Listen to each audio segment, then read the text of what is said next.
America's missile arsenal is nearly exhausted after the Iran war, with internal data and think tank analyses warning of a near-term risk if another major conflict erupts. Pentagon sources say the Army has burned through virtually all of its long-range precision surface-to-surface missiles, draining high-end stocks that take years not months to rebuild. ATACMS and precision strike missiles have been hit especially hard, with reports indicating that essentially the entire deployable inventory was consumed in just 5 months of fighting against Iran. As Mujtaba's missile salvos drain US firepower, strategists are warning that the same depleted arsenal is what Washington would need for a future showdown with China or Russia. A new report claimed the US has used virtually all of its long-range precision missiles during the war with Iran, raising fresh concerns over America's military stockpiles. The depleted inventory reportedly includes Army Tactical Missile Systems, or ATACMS, along with newer precision strike missiles, according to the Times of Israel.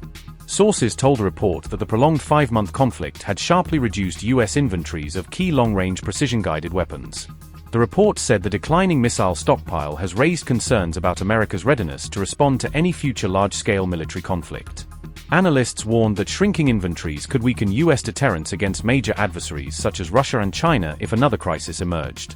One source said US Central Command had replenished part of its inventory by transferring munitions from other regional commands during the conflict.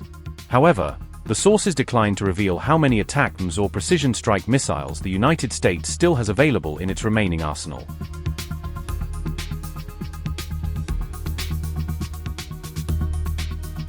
The US is now seeking billions of dollars to rebuild missile stocks after months of intense operations in the Iran war, reflecting how quickly modern conflicts drain high-end munitions.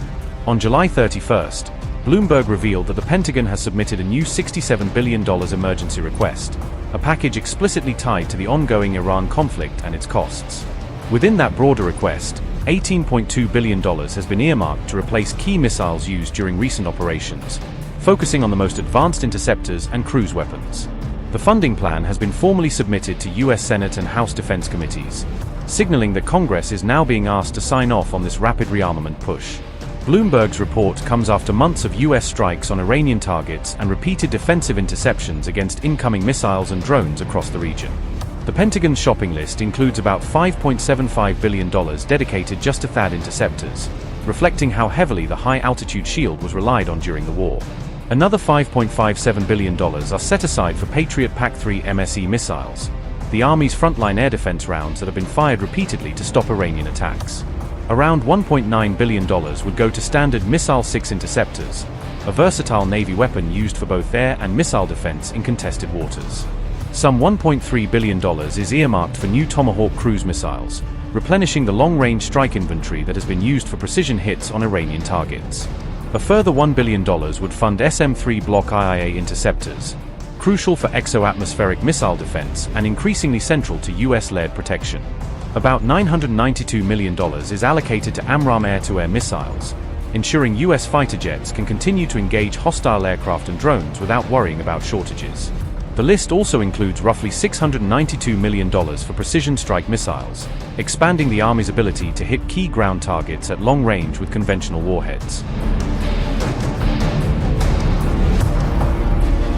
US officials say this emergency request reflects growing concerns over America's missile stockpiles, which have been visibly strained by sustained high-tempo operations.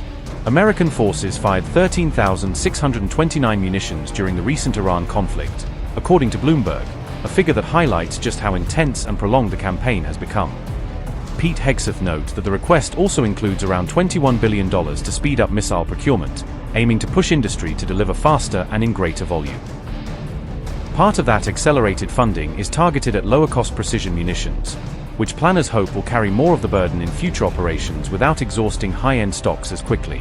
Bloomberg's breakdown suggests the funding could buy about 1,137 Patriot PAC-3 MSE interceptors, significantly rebuilding the air defense magazine after months of heavy use. It could also fund roughly 479 THAAD interceptors, restoring the high-altitude layer that has protected bases and allies from Iranian ballistic threats.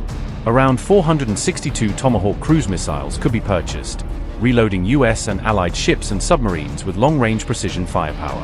The plan includes enough money for about 442 SM-6 interceptor missiles, bolstering the Navy's ability to defend fleets and coastal assets against complex air attacks. Finally, About 433 precision strike missiles could be acquired, expanding the Army's capacity to strike critical nodes deep inside an adversary's territory.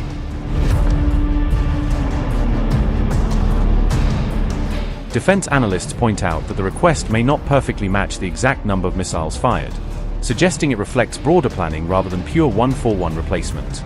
Some line items closely match estimated Patriot and THAAD expenditure during the war, implying those systems are being replenished almost directly for what was used in combat.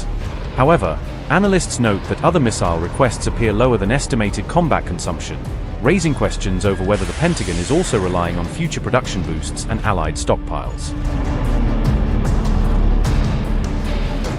U.S. air defenses in the Middle East are no longer attempting to stop every Iranian missile or drone, shifting to a more selective interception posture. Commanders are practicing selective interception specifically to preserve limited stocks of expensive interceptor missiles. The policy prioritizes threats that could hit U.S. personnel, critical facilities, or key allied targets, rather than every incoming munition. If a missile or drone is headed for an empty area or an abandoned building, interceptors may be withheld to save ammunition. This approach has reportedly been used since the early days of the war against Iran, becoming a routine part of air defense planning. Such ammunition conservation practices are common in many militaries, but in this conflict they carry extra weight given the scale and duration of combat. The war is now in its 5th month, and concerns about U.S. ammunition and interceptor levels are steadily growing. One consequence is that some Iranian missiles and drones are still able to reach their targets instead of being shot down. In most such cases, these impacts occur at low-value sites or locations where no U.S. personnel are present. Officials say that in some instances bases were deliberately left to be hit when empty of troops, to conserve interceptors for more dangerous attacks. This marks a change from earlier practice, when almost all threats near U.S. sites were engaged whenever possible. Senior officials say they cannot fully confirm whether any unintercepted munitions have caused casualties under this approach. They acknowledge that the strategy carries real risks even as it helps save high-end interceptor missiles for critical engagements.